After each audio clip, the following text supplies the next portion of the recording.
اچھا، کچھ علماء نے کہا کہ قبروں کے اوپر عمارتیں بنانے کا تذکرہ خود قرآن کے اندر آیا، خود قرآن میں آیا۔ قرآن میں جو اصحاب کہف، اگر آپ جا کر پڑھیں خود سورہ کہف کے اندر، فَقَالُوا ابْنُوا عَلَيْهِمْ بُنْيَانًا، ان کی قبور پر عمارت تعمیر کرو۔ جو لوگ موجود تھے اصحاب کہف، جب دوبارہ قبروں کے اندر چلے گئے تو لوگوں نے کہا کہ ہم ان کی قبور کے اوپر عمارت تعمیر کریں گے۔ پھر کہا وَقَالَ الَّذِينَ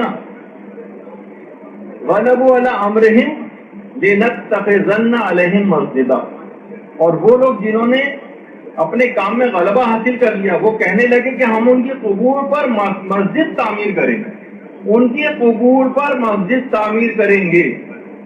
علماء فرماتے ہیں قرآن نے جو وہاں موجود لوگ تھے ان کے نظریات کو بیان کیا، مگر ان پر کوئی تنقید نہیں کی، جس کے معنی یہ ہے کہ یہ نظریہ صحیح، ان قبروں کے اوپر تعمیرات جائز، وہاں پر مسجد بھی بنائی جا سکتی۔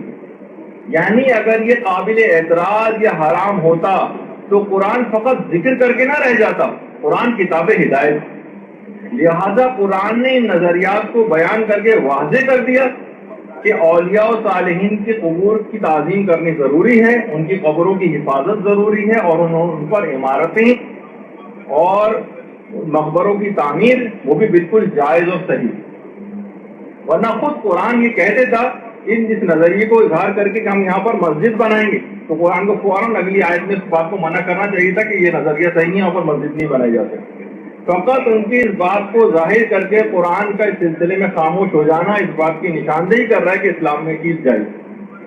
اور کتب تاریخ کے اندر ملتے ہیں کہ خود صحن کعبہ، اس میں 70 یا اس سے زیادہ تعداد کے انبیاء کی قبور کا بھی تذکرہ ہے، اختلاف روایت ہے کتنی تعداد ہے۔ خود یہ جو مسجد الحرام کا صحن ہے خانہ کعبہ کے سامنے، اس کی زمین کے نیچے 70 انبیاء کے قبور، سب وہیں پر ہی نمازیں پڑھتے ہیں۔ اگر دیکھا جائے ان کے نیچے کسی جگہ پر ہوں گی نا قبریں، اور اس کے اوپر تمام مسلمان وہیں پر ہی نماز پڑھتے ہیں۔ اور اسی طرح سے ہجر اسماعیل میں آپ نے دیکھا قبر کے بالکل ساتھ ہی نمازیں ادا کی جاتی ہیں۔ پیغمبر نے آج تک کبھی نہیں روکا، پیغمبر کے اصحاب نے آج تک کبھی کسی کو نہیں روکا کہ یہاں پر قبور ہیں، یہاں نماز نہ پڑھو، اس سے ہٹ کر نماز پڑھو، دور جگہ جا کے نماز پڑھو، ایسا کہیں پہ بھی نہیں۔ اور باقاعدہ حضرت ابن عمر سے جو ایک روایت ہے، کسی مسجد الخیف قبر و 70 نبی ہے۔ مسجد خیف جو ہے مینا میں، مسجد خیف، یہاں پر 70 انبیاء کے قبور ہیں، 70 انبیاء کے باقاعدہ متفق ہے، ہماری کتابوں میں بھی ہے، اہل سنت کی کتابوں میں آج تک کبھی کسی نے اس کے ذوق کے متعلق کوئی بات نہیں کی۔ تمام علماء نے مناسک حج میں یہ والی روایت بھی نقل کی، جو تفصیلی مناسک ہیں جس کے اندر روایتیں وغیرہ بھی اکثر علماء نقل کرتے ہیں۔ تو خود مسجد خیف، یہاں پر 70 انبیاء کے قبور ہیں، اور یہاں پر 100 رکعت نماز پڑھنا، جہاں پر یہ 70 انبیاء کی قبریں ہیں، 70 سال کی عبادت کا ثواب اسے دیا جاتا ہے جو مسجد خیف میں 100 رکعت نماز پڑھنا۔ وہ اتنا رش ہوتا ہے کہ وہاں پر کھڑے ہونے کی جگہ نہیں ہوتی مینا میں، اور کہا جاتا ہے کہ فقط یہاں پر ایک تسبیح الحمدللہ کی پڑھنا، خراج عراقین یعنی کوفہ اور بصرے سے جتنا خراج اس زمانے میں آتا تھا، وہ اگر سارا بھی راہ خدا میں صدقہ کر دیا جائے تو ایک تسبیح الحمدللہ کے برابر ثواب نہیں، اس سے کہیں زیادہ۔ تو آپ کو سوچیں کہ مسجد خیف اور سبحان اللہ اور لا الہ الا اللہ پڑھنے کے ثواب الگ، تو 70 انبیاء کے قبریں خود مسجد خیف میں ہیں، اور وہاں پر اتنی نمازوں کا حکم۔ تو اچھا، اسی طرح سے حدیثوں کے اندر برادران اہل سنت کے یہاں بھی اور ہمارے یہاں بھی کہ حضرت عیسیٰ کو انتقال کے بعد پیغمبر اسلام کی جو زری ہے، جو درمیانی والی زری ہے، لیفٹ درمیان میں جو لیفٹ والا جو کارنر، یہاں پر پیغمبر اسلام کی قبر ہے، دائیں طرف 2 خلفاء کی، اور اس کے بعد یہ لیفٹ 2 جو آپ کو قبروں کی جگہ ہے یہاں پر، یہ جو زری ہے، ایک میں حضرت عیسیٰ جب امام زمانہ علیہ السلام تشریف لائیں گے،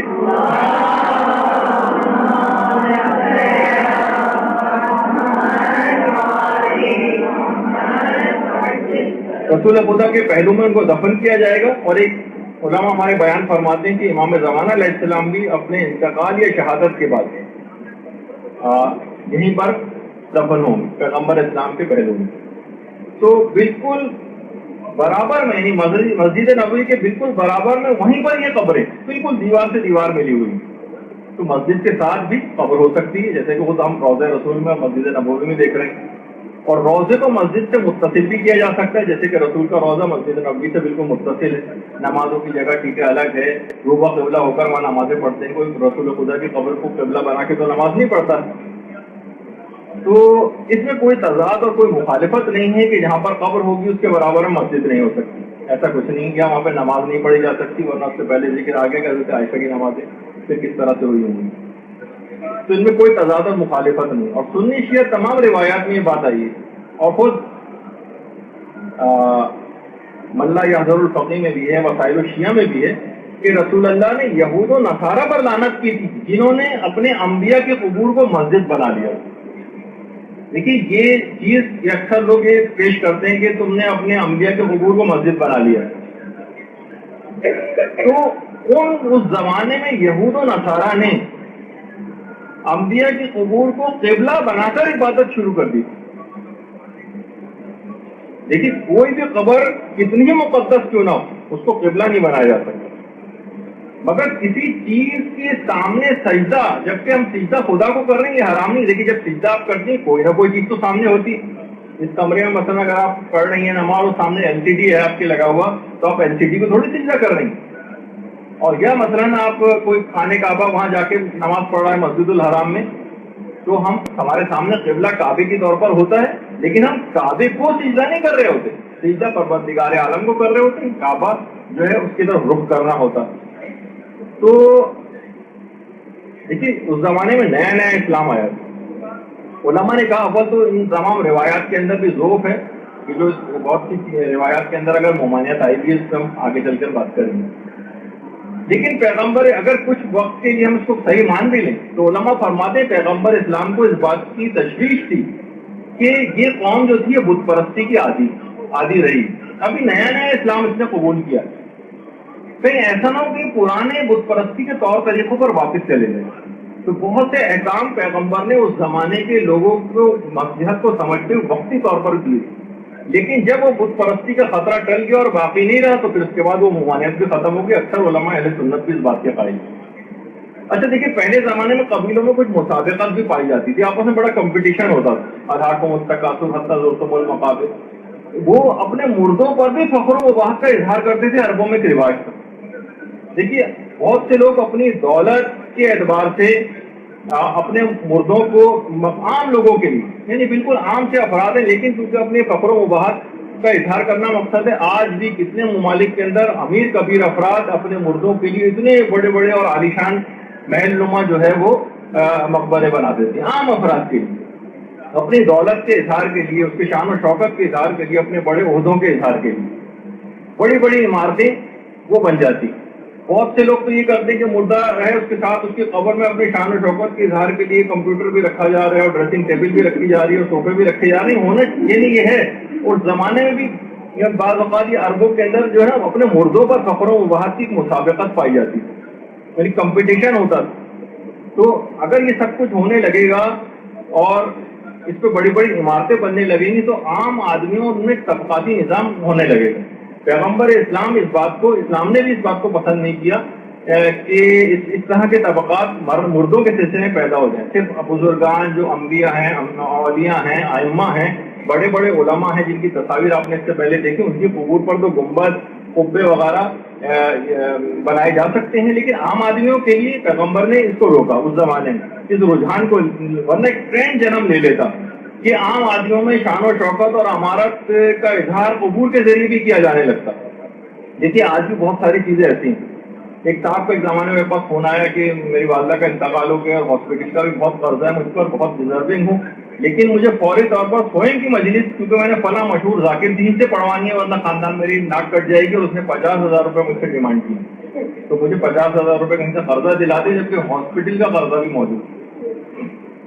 فخر و مباحث کا اظہار مردوں کے ذریعے، تو عربوں میں بھی دیکھیے مردوں پر فخر کا اظہار کیا، اگر یہ رجحان فروغ پا جاتا تو ہو سکتا ہے کہ اس زمانے میں لوگ ان اجازتوں سے ناجائز فائدہ اٹھانے لگتے۔ دیکھیے بہت ساری چیزیں ایسی ہیں۔ کہ مثلا بہت سی مراسم عزاداری کو بھی اگر شتر بے مہر کی طرح آزاد چھوڑ کر عام لوگوں کے ہاتھ میں دے دیا جائے، علماء دین جو کہ سمجھ سکتے ہیں کون سی رسم کس طرف لے جا سکتی ہے. جیسے کہ آپ نے دیکھا کہ لوگوں نے اس کے خلاف ایک بکروں کا خون پینے والا جو ایک سلسلہ شروع ہو گیا، لیکن کیا ہے کہ یعنی قوم نے بہرحال ایک اسٹرانگ ریئیکشن شو کیا، اور ایک آدھ دفعہ کے واقعے کے بعد پھر وہ کام نہیں ہوا. تو کسی بھی انحراف کو بہت شروع میں روکنا ہوتا ہے. تو پیغمبر اسلام نے مستقبل کے خطرے کے پیش نظر کہ عام افراد کہیں بت پرستی کی طرف نہ چلے جائیں، ان میں یہ ٹرینڈ اور رجحان جنم نہ لینے لگے کہ ان اجازتوں کا فائدہ اٹھا کر اور وہ قبروں کو اس طرح سے بنانے لگے، عام افراد اپنی شان و شوکت کا اظہار کرنے لگے، طبقاتی نظام امیر اور غریب کا معاشرے میں ووٹوں کے ذریعے بھی قائم ہو جائے. تو پیغمبر نے اس کو فوری طور پر اس خطرے کو بھانپتے ہوئے اور اس کام کو شروع میں روکا. لیکن جب امت سے یہ بت پرستی کا اور اس طرح کے فخر و بات کے اظہار کا یہ خطرہ ٹل گیا تو اس کے بعد اس کی عمومی طور پر اجازت ہوگی، اور بعد میں کسی بھی صحابی نے اور کسی بھی اہل بیت میں سے بھی کسی نے یا بعد میں آنے والے تابعین اور تبع تابعین میں سے بھی کسی نے بھی اس پر کوئی اعتراض نہیں کیا، اور یہ کام بالکل جائز ہو گیا. تو دیکھیے بزرگان کی جو قبریں ہیں یہ شاعر خدا، شاعر کا احترام اصل میں خدا کا احترام. جس طرح ایک ملک کے سفیر کا احترام اس ملک کا احترام شمار کیا جاتا ہے، کسی کے ملک کے پرچم کا احترام اس ملک کا احترام شمار کیا جاتا ہے، بادشاہ کا قاصد جو کوئی خط لے کر آتا ہے اس کا احترام بادشاہ کا احترام سمجھا جاتا ہے. یہی وجہ ہے کہ پہلے زمانے جب ایلچی کوئی خط لے کر آتے تھے اور ایلچی کو قتل کروایا جاتا تھا تو اعلان جنگ اس بات کو سمجھا جاتا تھا، کیونکہ اس کا مطلب ہے کہ بادشاہ کا انہوں نے احترام نہیں کیا. ایلچی کا قتل کرنا اعلان جنگ سمجھا جاتا تھا. قیصر روم نے جب خط پھاڑا تھا پیغمبر اسلام کا، پیغمبر نے مختلف خطوط روانہ کیے تھے، قیصر روم کے پاس گیا تو اس نے توہین آمیز انداز میں خط کو پھاڑ دیا، جس کا تذکرہ ایک اگلی ہماری جو گفتگو ہوگی اس میں بھی آئے گا. تو توہین رسول تھی، کھلم کھلا توہین رسول تھی. اس نے صرف کاغذ کا ایک ٹکڑا نہیں پھاڑا تھا بلکہ پیغمبر کی توہین کی تھی. تو پیغمبر نے اس کے لیے بد دعا بھی کی کہ خدا اس کی حکومت کو ٹکڑے ٹکڑے کر دے. تو بہرحال آپ نے یہ دیکھا کہ یہ چیزیں کہ اگر ہوتا ہے کہ بھائی صرف کاغذ کا ٹکڑا ہی تو پھاڑا ہے، کون سی ایسی کوئی پریشانی والی بات نہیں، ایسا نہیں تھا مطلب. تو آج تک دیکھیے کسی صحابی نے بھی، کسی تابعی نے بھی، کسی تبع تابعی نے بھی، متقدمین، متاخرین، متاخر المتاخرین علماء، کسی نے بھی حتیٰ کہ پانچوں مسالک میں سے بھی 4 مسلک اہل سنت کی اور ہمارا مسلک جو ہے، کسی نے بھی ان کو ڈھانے کا اور منہدم کرنے کا آج تک کبھی فتویٰ نہیں دیا. نہ بےحرمتی کی، نہ توہین کی، نہ بوسہ دینا قبروں کو شرک قرار دیا، نہ ان کو ہاتھ لگانا شرک قرار دیا، نہ چومنا شرک قرار دیا. صرف ایک ٹولہ 1000 سال بعد نمودار ہوتا ہے اور ایک نیا دین ایجاد کرتا ہے. اور یہ فقط ہم یہ بات نہیں کہہ رہے، خود علماء اہل سنت یہ بات جو ہے وہ کہہ رہے ہیں. اور آپ تھوڑا سا اس کے متعلق کچھ سن لیجئے کہ اور غور سے سنیے گا اس سلسلے میں جو نظریہ ہے. جب قبر پکی کرنے کے بارے میں مانے تو مقبرے بنانے کے بارے میں کیا وضاحت ہے؟ کیوں بزرگوں کے مزارات اس بھی بنائے جاتے ہیں؟ کیا یہ درست ہے؟ ہاں، جو قبر پکی کرنے کی ممانعت ہے اس پر 2 ویوز ہیں. بعض سب یہ کہتے ہیں کہ جو اوپر جو بنا ہوا ہوتا ہے یہ قبر ہے. بعض علماء نے کہا اس پر اختلاف ہے. بعض کہتے ہیں کہ قبر اس کو نہیں، اس کو تعویذ کہتے ہیں، یعنی قبر کا نشان کہتے ہیں اس کو. قبر عربی زبان میں حقیقت میں وہ جگہ ہے زمین کھودنے کے بعد جہاں میت کو رکھا جاتا ہے. نیچے گڑھا کھود کر دائیں طرف ذرا آگے نکال کر جیسے بند کرتے ہیں نا اینٹوں سے، تو اینٹوں سے بند کرنے کے نیچے زمین کا جو حصہ ہے علماء عرب کے کہتے ہیں کہ قبر وہ ہے. اوپر تو علامت ہے، نشان پہچان کے لیے کہ یہ قبر پر ہے. تو جس میں میت رکھا جاتا ہے وہ قبر ہے. وہ ہر کوئی کچا رکھتا ہے اور وہ اس کا ہے کہ وہ کچی رہنی چاہیے. باقی اوپر کا جو نشان ہے تعویذ کا، یہ اس کی پختگی کے لیے، نشان کے لیے، علامت کے لیے کہ بعض گرد مٹ جاتی ہے. یہ کرنے میں بعضوں نے کہا مباح ہے. بعض اس کو ترجیح دیتے ہیں، بعض ترجیح نہیں دیتے، بعض مباح کہتے ہیں. تاہم اس میں گناہ نہیں ہے. جو گناہ کا عمل ہے وہ یہ کہ نیچے زمین کے جو کھودی جاتی ہے وہ پکی نہ ہو، اندر اس کو سیمنٹ نہ کیا جائے، وہ کچا رہو، کیونکہ مردہ جسم جہاں رکھا جا رہا ہے زمین میں اس کو پختہ کرنے کی کوشش نہ کریں. بس یہ بات. باقی جو چیزیں وہ پھر اس کے لیے پرمیسیبل مباح ہو جاتی. ہر جگہ حضور اسلام کا اپنا مزار اقدس 1400 سال سے امت نے پہلی صدیوں میں ڈیل کیا ہے نا. مزار پاک اونچی قبر مبارک بھی حضور کی. سیدھا آپ فوٹو دیکھتے ہیں کہ سیدھا صدیق اکبر سیدھا فاروق اعظم پر خلاف بھی ہے.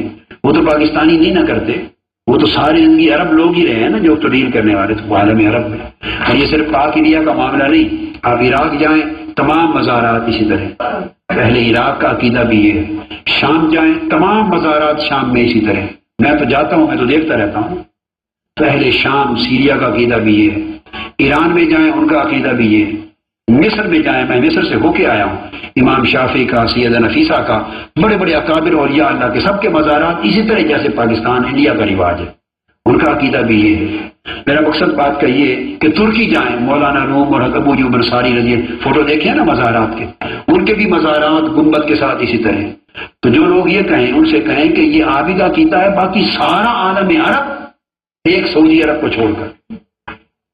اور سعودی عرب کا بھی یہ تازہ 70 سال کا عقیدہ ہے کہ مسمار کی ہیں قبریں. 70-75 سال پہلے تک وہاں بھی مزارات اور گنبد ہوتے تھے, پورے 1400 سال سے. پرانی فوٹوز ہیں. حضرت فاطمہ الزہرا کا مزار اور گنبد تھا, عثمان غنی رضی اللہ تعالیٰ عنہ کا مزار گنبد تھا, حلیمہ سعدیہ کا تھا, اہل بیت اطہار کا تھا. تو یہ گرائے ہیں. حضرت آمنہ کا تھا. پرانے فوٹو موجود ہیں کتابوں میں. تو یہ بھی جب 25-24 میں یہ اقتدار پر آئے, پھر 40s میں تو بلڈوز کیے اب. تو وہ عقیدہ جو 70 سال میں اب آیا ہے وہ درست ہے, یہ سعودی عرب میں جو 1400 سال اس سے پہلے رہا ہے وہ درست ہے. بڑی سمپل بات. بعض لوگ کہتے ہیں دیکھو جی اسلام عرب سے شروع ہوا, سعودی عرب اس مکہ مدینہ سے, ان کی بات ماننی چاہیے. تو اسلام 70 سال میں ابھی شروع ہوا یا 1400 سال پہلے شروع ہوا؟ یہ جو انہوں نے چینجز کی ہیں یہ تو اس اقتدار میں سعودی گورنمنٹ کے قیام کے بعد نئی چیزیں لائے ہیں. ان سے پہلے کیا تھا صدیوں تک وہ وہی طور طریقہ تھا جو آپ کا ہے. اور یہی آج عالم عرب میں ہے, عالم عجب میں ہے. میں نے آپ کو فلسطین کا بتایا, اردن میں بتایا, سارے ملک دنیا بھر میں جہاں جائیں تو سب کا عقیدہ یہی. کچھ لوگ سعودی عرب کے زیر اثر ابھی پیدا ہوئے صدی, اس موجودہ صدی کے اندر کچھ گلف میں آ گئے, کوئی سعودی عرب میں, کچھ پاک اور انڈیا میں. انہوں نے ایسے مسائل اور فتنے چھڑے ہیں کہ اسلام میں یہ نہیں, یہ نہیں, یہ نہیں. انہیں کہیں کہ یہ تمہارا پوائنٹ آف ویو پورے عالم عرب اور عالم اسلام میں بھی ایکسیپٹیبل نہیں ہے. پوری دنیا اسلام کے علماء آج بھی ان کی بھاری اکثریت 90%, مور دین 80% اسی عقیدے اور طور طریقے پر قائم ہے. وہاں بھی علماء ہی رہتے ہیں, محدثین ہیں, شارحین ہیں, اکابر ہیں. تو ایک ہی پوائنٹ ہوگی. تو آپ نے دیکھا کہ صرف ہم ہی اس نظریے کے حامی نہیں ہیں بلکہ علماء اہل سنت بھی اسی بات کے قائل ہیں. چند ایک مخصوص ایک چھوٹے سے ٹولے کو چھوڑ کر جس کا بھی ہم بار بار تذکرہ کر رہے ہیں. اچھا پھر ہم ان سے یہ کہتے ہیں کہ صرف یہی ایک چیز حرام تھی, کتنے اور ایسے حرام ہیں. کل تک آپ تصویر کو بھی حرام کہتے تھے اور آج ہر مفتی ٹی وی پر آ رہا ہے اور اپنی تصاویر کھنچا رہا ہے اور اخبارات کے اندر تصویریں آ رہی ہیں. تو آپ خود اگر آپ دیکھیں تو امر بالمعروف اگر آپ کو کرنا ہے تو سب کو امر بالمعروف کریں نا. بعض اوقات تو خود بادشاہ وہاں پر آتا ہے اور بادشاہ آ کر قبر رسول کے سامنے ہاتھ اٹھا کر, جس میں ہر شخص کو وہاں پر روکا جاتا ہے, اور وہ خود آ کر وہاں پر قبر رسول کی طرف رخ کر کے قبلے کی طرف پشت کر کے جو ہے وہ دعا مانگا, اور وہاں ہر ایک کو مشرک قرار دیا جاتا ہے اگر کسی نے قبر کے سامنے کھڑے ہو کر اس انداز سے کوئی دعا کی. لیکن بہرحال وہاں پر تو اس طرح کی بات جو ہے وہ نہیں ہوتی. پھر ہمیں یہ چیز نظر آتی. اتنی چیزیں ایسی تھی جس کو آپ کہہ رہے ہیں بار بار تصویر حرام ہے, تصویر حرام ہے, تصویر حرام ہے. وہاں پہ اکثر لوگ تصویر دیکھ رہے ہوتے ہیں, اکثر ابھی بھی بعض اوقات اب اتنا نہیں رہا لیکن پھر بھی کچھ منع کرتے ہیں. ہمارے مولانا غلام علی وزیری صاحب جب گئے تھے اور جنت البقیع میں وہاں نے کہا تھا کہ تصویر کس کی حرام ہے, تو انہوں نے کہا, مولانا نے صرف یہ بات سنی اور اس کے بعد اپنی جیب سے نوٹ نکالا اور کہا کہ اس تصویر کے متعلق کیا خیال ہے آپ کا. تو بہرحال تو دیکھیے اگر بقیع کے گنبد حرام تھے تو پھر کیا وجہ ہے کہ روضہ رسول کا گنبد معاذ اللہ ثم معاذ اللہ نقل کفر نواشد, یعنی وہ بدرجہ والا حرام ہونا چاہیے. جب بقیع کی گنبد حرام ہے تو اس پیغمبر خدا کی قبر پر تو اس حرام کو بدرجہ اولا اور حرام ہونا چاہیے, اور بقیع سے زیادہ روضہ رسول کو اس حرام سے بچانا ضروری تھا. دیکھیے اس میں تقیہ آپ نے کیا ہے, وہاں تو شرک نہیں ہوا. مثلا غیر اللہ سے مدد مانگنا شرک ہے, آپ بھی کہتے ہیں. تو امریکہ اللہ کے دشمن سے مدد مانگنا تو بدرجہ اولا شرک عظیم ہوگا. یہود و نصارہ کو قرآن کہہ رہا ہے اپنا دوست نہ بناؤ، لیکن امریکہ اور اسرائیل کے ساتھ مل کر مسلمان ملکوں پر چڑھائی کرنے کی بھی تیاریاں بعض اوقات دیکھنے میں آتی ہیں۔ یہ چیزیں شرک ہیں۔ تو بہرحال فقط یہیں کی حد تک بات نہیں، اپنی کتابوں میں تو اس شرک کا دائرہ انبیاء تک لے جایا گیا۔ ان کو اپنی کتابوں میں بھی ہے کہ باقاعدہ حضرت آدم اور حوا کا جو تذکرہ جو انہوں نے شیطان کا کہنا مانا تھا، انہوں نے کہا کہ اصل میں شرک کی دو قسمیں، ایک اطاعت کے اندر شرک ہوتا ہے اور ایک عبادت میں شرک ہوتا ہے۔ حضرت آدم نے جو شیطان کا کہنا مانا تھا تو شیطان کی عبادت نہیں کی تھی، یعنی ان کا یہ شرک فی الاطاعت تھا، شرک فی الطاعت، نہ کہ شرک فی العبادت۔ یعنی حضرت آدم کو بھی معاذ اللہ ثم معاذ اللہ انہوں نے کہا کہ انہوں نے عبادت میں انہوں نے اطاعت کے اندر شرک کیا۔ تو شرک کا دائرہ فقط عام انسانوں کی حد تک بات نہیں ہے، عام لوگوں کی حد تک، بلکہ انبیاء تک بھی اس کے دائرے کو وسیع کر دیا گیا ہے کہ یہ شرک ان سے بھی ہو سکتا ہے۔ تو آپ اس لحاظ سے یہ تمام چیزیں دیکھیں تو وہ علماء بھی جو کہ خود شیعوں کے بڑے سخت خلاف، جن کا بھی میں کلپ آپ کو دکھانے والا ہوں، مولانا عرفان شاہ صاحب، اگرچہ وہ خود شیعوں کے لیے وقت ان زبان کو استعمال کرتے ہیں، لیکن بہرحال جہاں اس کی بات آ گئی جنت البقیع کی تو اس پہ انہوں نے کیا اپنی رائے کا اظہار کیا، وہ بھی ذرا غور سے سنی کہ فقط یہ نہیں کہ جو شیعت سے قریب یا کچھ عقائد میں کچھ ملتے جلتے ہیں ان افرادی کا صرف نظریہ ہے، بلکہ جو شیعت کے مخالفین ہیں ان کا بھی نظریہ جنت البقیع کے سلسلے میں کیا۔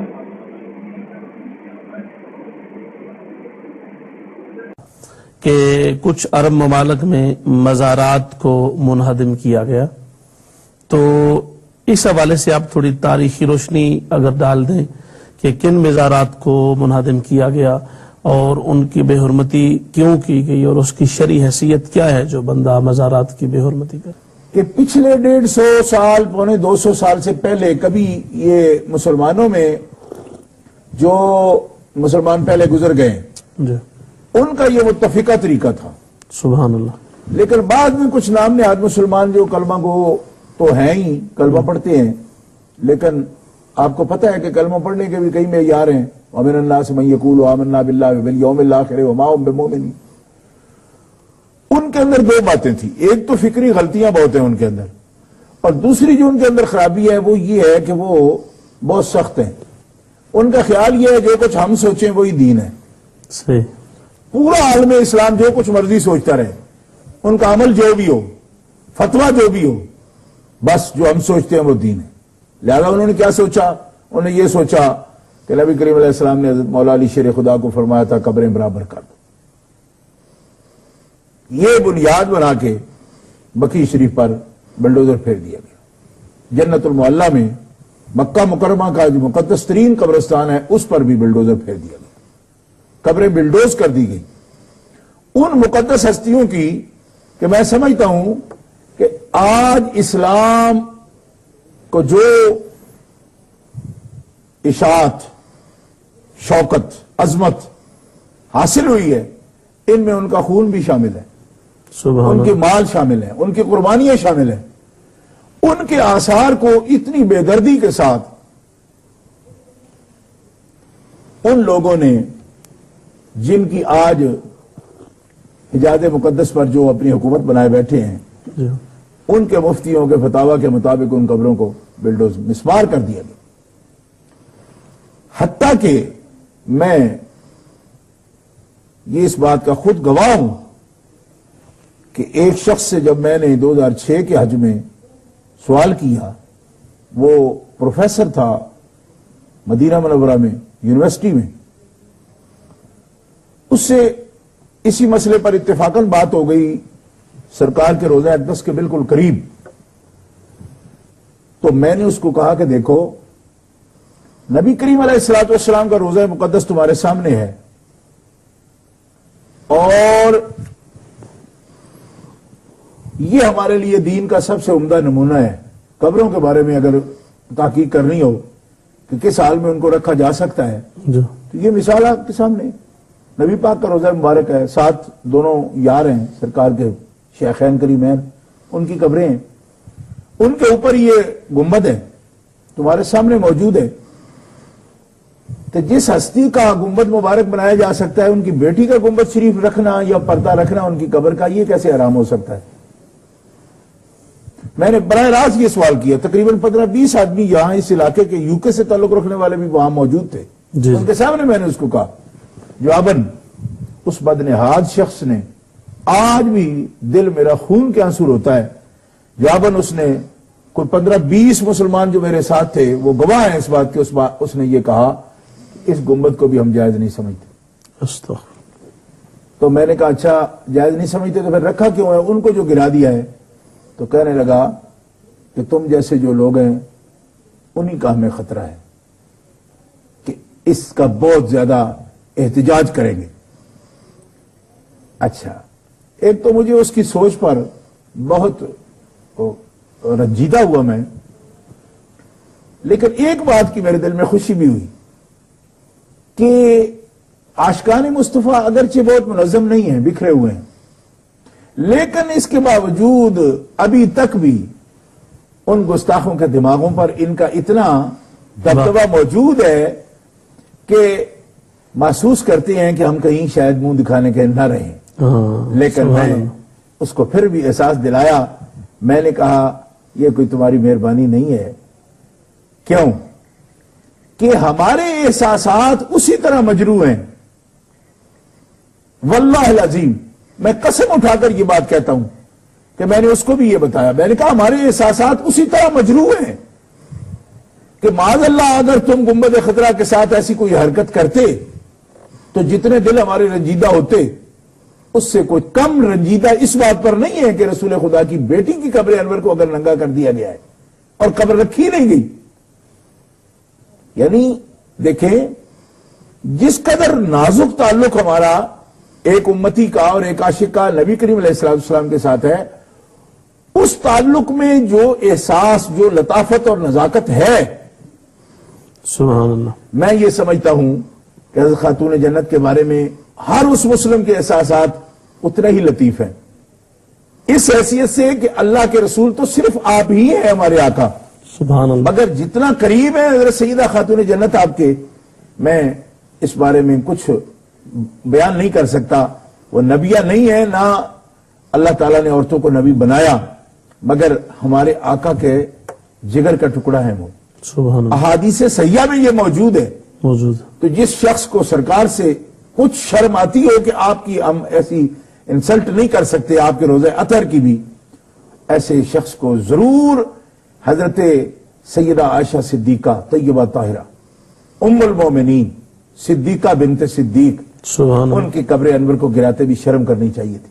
حضرت خدیجۃ الکبریٰ الاماں، پہلی ماں، کہف امن و امان، سبحان اللہ، جیسے کہ کہف ہوتے ہیں نا جی، جو کہ پناہ بن جاتی پناہ ہے، بن جاتی، سبحان اللہ، تو اعلی حضرت مولانا شاہ احمد رضا فرماتے ہیں کہ وہ پہلی ماں ہے مومنوں کی جو اسلام کے لیے کہف کا درجہ رکھتی ہے، سبحان اللہ، کہف امن و امان، جس نے امن و امان فراہم کیا ہے اسلام کی غربت میں غربا کو۔ غربا، واہ، ان کی قبر انور کو جب بلڈوزر کا، یعنی میں سمجھتا ہوں کہ وہ جس سے وہ کرش کرتے ہیں چیزوں کو، ایسی چیز لگائی گئی تو اس منافق کا دل کیا کانپا نہیں جس نے یہ حکم دیا، اور وہ بھی یقیناً منافق ہے کہ جس نے یہ حرکت کی اور اس کے دل کے اندر کوئی خیال نہیں آیا۔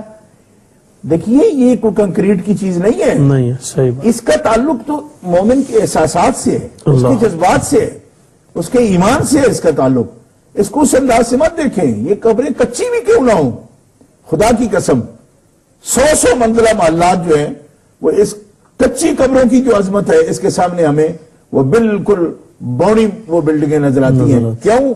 عظمت تو مکین کی ہے، مکین، جو وہاں تشریف فرما ہے اس کی عظمت ہے، لیکن جس حالت میں ہمارے سے پہلے مومنین نے ان کو رکھا، جس عظمت کے ساتھ رکھا، سبحان اللہ، جی آج بھی وہاں شاہی قبرستان میں تو آداب اور رکھے گئے ہیں۔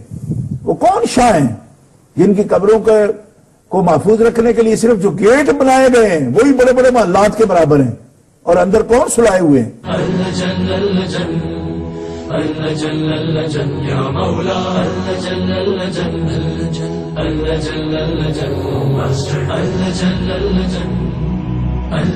يا صاحب السماء